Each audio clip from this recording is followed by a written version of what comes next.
अस्सलाम वालेकुम dear friends, आज की वीडियो में खुश आमदीद। आज हम बात करेंगे हाइब्रिड चावल की जो नर्सरी है वो उसको किस तरह से तैयार किया जाता है और कौन कौन से इलाकों में उसका वक्त काश जो है वो क्या है। इसके हवाले से हम बात करेंगे आज की वीडियो में। तो सबसे पहले मैं अगर बात करूं हाइब्रिड चावल की नर्सरी लगाने की, तो आपने कोशिश ये करनी है कि इसको जितनी खुश्क ज़मीन को आप तैयार करेंगे उतनी ही नर्सरी लगाने के लिए वो बेहतर साबित होगी। तो अपनी ज़मीन की जो हल चलाकर आपने बिल्कुल बारीक कर लेना है, भुरभुरा कर लेना है और कोशिश करनी है कि 5 किलो सीड जो है आपने वो एक एक मल्ले के 5 प्लाट बनाकर उसमें लगाना है। उससे आपकी 2 से 3 चीज़ें जो हैंगी वो आसान हो जाएंगी। जैसा कि उसमें स्प्रे करना आसान हो जाएगा, बीज का छट्टा करना आसान हो जाएगा। उसके बाद अगर मैं बात करूं वीडीसाइड्स को देखना आसान हो जाएगा, वीडीसाइड का स्प्रे जो है वो करना आसान हो जाएगा। तो ये 2 से 3 जो चीज़ें हैं ये बिल्कुल आसान हो जाती हैं। तो उसमें आपने जो प्लाट का साइज़ रखना है उसकी जो लंबाई है वो 49.5 फीट और जो चौड़ाई है वो 5.5 फीट जो है वो रखनी है। उससे आपका जो एक मरले का प्लाट है वो बन जाएगा। ये ऐसे आपने 5 प्लाट बनाने हैं। कोशिश ये करनी है कि इसको ज़्यादा एक एरिया जो है वो कवर नहीं करना, छोटा प्लाट रखना है ताकि उसमें आपकी जो प्रैक्टिसेस हैं, स्प्रे प्रैक्टिसेस हैं वो आसान हो सकें, ना कि मुश्किल हो सकें। तो उसके बाद आपने जो है इसको 2 तरीके से आप पनीरी को जो है वो लगा सकते हैं। एक तो ये है कि आप एक मरले का जो प्लाट है उसको बनाकर उसको बिल्कुल अंदर से साफ़ करके उसके अंदर पानी का छिड़काव करके उसमें बीज जो है वो छट्टा कर देना है आपने। मैं वीडियो में वो आपको पिक्चर भी दिखाऊँगा कि किस लिहाज से आपने उसमें छट्टा करना है बीज। पानी ऊपर एक कैन जो है वो फ्लड कर देना है। जब वो थोड़ा-सा खुश्क हो जाए उसमें आपने बीज को जो है वो छट्टा देना है ताकि वो नीचे जो है वो दब जाए।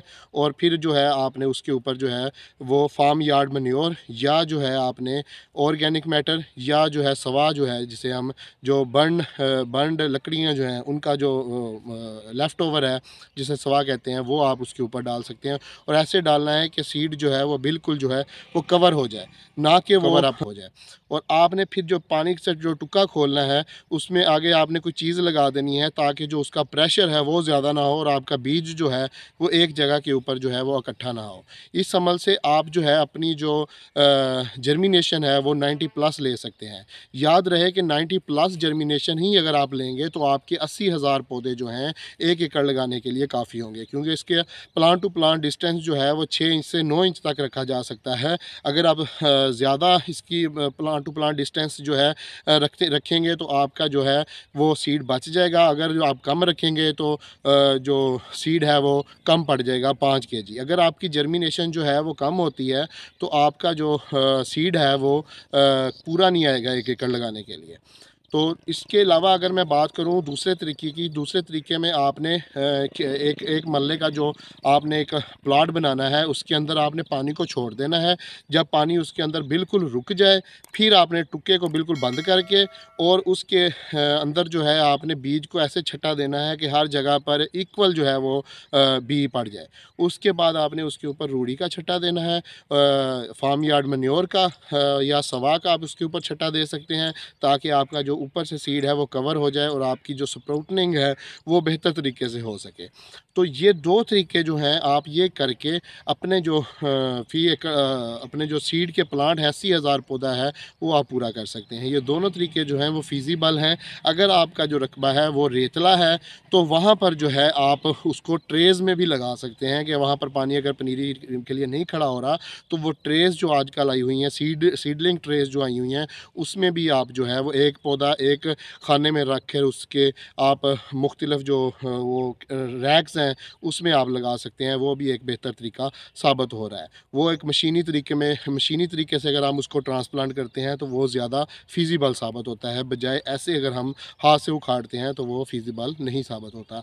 उसके बाद अगर मैं फर्टिलाइज़र प्लांट की बात करूँ सीडलिंग के लिए, तो उसमें आप कौन-कौन सी चीज़ें जो हैं वो आप डाल सकते हैं, इसके हवाले से मैं अब बात करूँगा। तो इसमें ये है कि आप जब एक मल्ले का प्लाट जो है आपने 5 बना लेने हैं, तो इसमें आपने 4 से साढ़े 4 केजी जो डीएपी है वो आपने डालनी है। अगर आप इतनी नहीं डाल सकते तो तब से कम जो है आप 1.5 केजी डीएपी और साथ में चिलेटेड ज़िंक जो है वो 1 केजी या हाफ़ केजी जो है वो डीएपी के साथ मिक्स करके उसको ज़मीन में अच्छी तरह से ज़मीन की तैयारी में मिला के फिर आप उसकी वट्टे बनाएँ, वट्टे बना के उसके अंदर जो है वो अपनी पनीरी लगाएँ। उससे अगर आपकी जो टिलरिंग है वो बेहतर तरीके से होगी, दूसरे नंबर पे आपकी जो जड़ की ग्रोथ है वो अच्छी होगी। आपने जब ये पनीरी लगा लेनी है तो इसके बाद जो पानी की आपने सूरत हाल रखनी है, तो वो 7 दिन जो है आपने शाम के टाइम के ऊपर जो है आपने कोशिश करनी है इसका बी का छटाव करके शाम के टाइम पानी लगाना है। 7 दिन आपने डेली इसको शाम के टाइम पानी लगाना है। अगर आपकी ज़मीन कलराठी है या वाटर लॉगिंग वाली है, सेम थोर वाली है, तो वहाँ पर जो है आपने पानी लगाना है और फिर उस पानी को जो ओवर पानी होगा आपने शाम के टाइम उसको 2 या 3 घंटे के बाद निकाल देना है। ताकि ज़्यादा पानी खड़ा रहने से आपके जो आपके जो बीज हैं वो गल जाएँ। अगर आपके 20 से 30% बीज गल तो आपकी जर्मिनेशन जो होगी वो 20 या 80 के दरमियान आएगी, लेकिन फिर भी आपके जो नंबर ऑफ प्लांट हैं वो पूरे नहीं हो सकेंगे। तो ये आपने प्रैक्टिसेस लाज़मी करनी है। अगर आप चिलेटेड ज़िंक जो है वो जड़ के ऊपर या ज़मीन की तैयारी में नहीं दे सके, तो आप 10 दिन के बाद जो 4 चिलेटेड ज़िंक आजकल मार्केट में अवेलेबल है 250 ग्राम में, उसका आप स्प्रे कर सकते हैं और अपनी जो नर्सरी है उसको बेहतर तरीके से जो है वो आप दे सकते हैं। कि अगर मैं बात वीडी मैनेजमेंट की अंदर है, तो वीडी साइड मैनेज करना आपको देखना है कि जब आप सारी फिर आपने ऊपर जो है वनिस्टा का जो है स्प्रे कर देना है। वनिस्टा का स्प्रे जो है उसके बेहतर है को आप करने से जो बूटियाँ वो आप पर कर सकते हैं नर्सरी और आप 20 दिन पर हो जाएगी, तो आपने इसको करनी है कि शिफ्ट करने का करना है। अगर आप इस डिले करेंगे या रुक जाएंगे तो आपकी जो जब 30 प्लस डेज़ की नर्सरी होगी तो वहाँ पर जो है ग्रोथ जो है वो स्टंट हो जाएगी। अगर आपकी रूट लग भी जाती है तो वो आप उसको चलाने में थोड़ा सा आपको टाइम लगेगा। इसलिए आपने कोशिश करनी है कि 25 से 30 दिन की पनीरी जो है उसको आपने ट्रांसप्लांट कर देना है। उससे ये होता है कि आपकी जो ये पनीरी होती है ये बेहतर टिलरिंग करती है और आपकी ग्रोथ जो है रूट लगते सार ही वो आपकी ग्रोथ शुरू हो जाती है राइस की जो फील्ड में। उसके बाद अगर मैं बात करूँ अभी इसके ऊपर एक और मसला भी आ सकता है नर्सरी के ऊपर, उसमें यह है कि तने की सूंडी का मसला आ सकता है। 20 मार्च के बाद जो है वो तने की सूंडी के परवाने जो है वो फील्ड में आना स्टार्ट हो जाते हैं, जो कि आके फिर आगे अंडे और फिर बच्चे और फिर वो आगे आपकी राइस की जो पूरी क्रॉप है उसको डिस्टर्ब करते हैं। तो इसलिए आपने अपनी जो क्रॉप है उसको जो है आपने अच्छे तरीके से जो है विज़िट देना है जो नर्सरी है आपने। अगर आप परवाना कोई देखते हैं तो फिर आप उस पे 3 से 4 जो है वो जो आप कर सकते हैं। उसमें आप बाइफेंथ्रीन कर सकते हैं इसके ऊपर, एमामेक्टिन लीफ इनोरान का मिक्सचर कर सकते हैं इसके ऊपर और उसके अलावा जो है आप क्लोनेट्राडिलिप्रोल प्लस एमामेक्टिन या क्लोथिनाडिन जो है वो आप इसके ऊपर करके जो तने की सुंडियाँ हैं उसको ख़त्म कर सकते हैं। तो अब सबसे एंड में अगर मैं इसकी बात करूं कि वक्त काश्त की बात करूं राइस की नर्सरी की, तो नर्सरी में आप जो है जो चीज़ कर सकते हैं वो जो हमारा राइस जोन का एरिया है साहिवाल जो अपर पंजाब का एरिया है वहाँ पर जो है वो इसकी काश्त 1 मार्च या 28-29 फरवरी से शुरू हो चुकी है। तो आप जो जनूबी पंजाब या वस्ती पंजाब के एरियाज़ हैं यहाँ पर 5 मार्च के बाद जो है ये इसकी काश्त जो है वो शुरू हो जाती है। तो आपने कोशिश ये करनी है कि अगर आपने इसको गंदम की फील्ड में लगाना है तो अपनी गंदम की फसल को विज़िट दें, वहाँ जाकर देखें कि आपकी गंदम को कितने दिन लग सकते हैं। कोशिश करें कि अपनी गंदम अगर आपका अंदाज़ा है कि आपकी गंदम 30 दिन में तैयार होगी तो उसको 35 दिन जो है वो काउंट करें। उससे ये होगा कि आपकी जो नर्सरी है वो आप 20 दिन उससे 20 दिन पहले लगाएं, ताकि पकने से 20 दिन पहले लगाएं ताकि इधर से आपकी गंदम की कटाई हो और उधर से आपकी जो नर्सरी है वो शिफ्टिंग के लिए फ़ौरी तैयार हो जाए। हाँ, अगर आपने इसको जो आपकी ज़मीन खाली पड़ी हुई है, आलू की ज़मीन है जहाँ पर आलू आपने उठाए हैं, तो वहाँ पर जो है इसकी पनीरी आप पहले भी शिफ्ट कर सकते हैं। 1 अप्रैल से पहले आप इसको शिफ्ट कर सकते हैं, तो अभी से आप लगा सकते हैं। अगर आपकी गंदम को अभी लेट है तो अभी जल्दी ना करें, अभी थोड़ा सा वेट करें। अपनी गंदम को जब आप ऑब्ज़र्व कर सकते होंगे कि जी हम इसको इस डेट तक जो है हम इसको हार्वेस्ट कर सकते हैं, तो उससे 20 दिन पहले जो है आप इसको पनीरी को शिफ्ट लगाना स्टार्ट करें। और सबसे एंड में मैं आपके साथ एक और बात शेयर करता चलूँ कि अगर आपने अपनी फ़सल को, राइस की फ़सल को कुछ ही 2-3 सालों से जो फंजीसाइड हैं उनका ज़्यादा अटैक हो रहा है, तो आपने कोशिश यही करनी है कि जो अपना सीड है उसको अच्छे तरीके से जो है वो सीड ट्रीटमेंट करनी है। सीड ट्रीटमेंट जो है वो एक बेहतरीन जो रोल है वो प्ले करता है। जो स्टार्ट की फंगस की बीमारियाँ आती हैं उससे ये बहुत ही मावन साबित हुआ है। कुछ सालों से देखा यही जा रहा है कि जहाँ पर सीड ट्रीटमेंट होती है वहाँ पर जो है स्टार्ट में फंगस का जो मसला आता है राइस के ऊपर, वो ब्लाइट का जो इशू आता है वो कम आता है। जहाँ पर सीड ट्रीटमेंट नहीं हुई वहाँ पर जो है वो ब्लाइट का इशू जो है वो ज़्यादा आता है।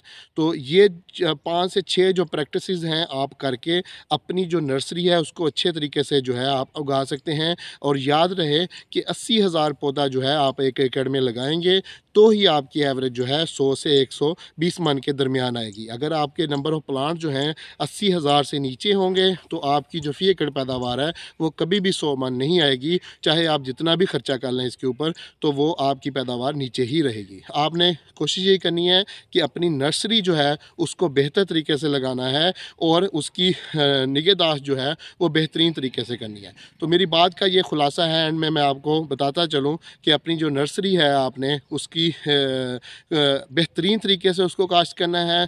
और उसकी जो कोशिश यही करनी है कि छोटे-छोटे प्लाट बनाएँ, एक-एक मरले के प्लाट बनाएँ, उसमें आपको स्प्रे करना आसान होगा, उसमें आपको मुख्तलिफ़ प्रैक्टिसेस जो हैं वो करना आसान हो जाएगा और आप उसको आसानी से जो है फिर उखाड़ भी सकते हैं। अगर आप की ज़मीन जो है वो हार्ड है, जैसे हमारी डेरा गाज़ी ख़ान की ज़मीनें हैं, पथरीली हैं, तो वहाँ पर जो है आप वो जो केरी है उसके अंदर जो अपना इसकी स्वाह जिसे कहते हैं, इसकी या गंदम वो मिट्टी की एक ट्राली फेंक कर उसके अंदर जो है आप केरी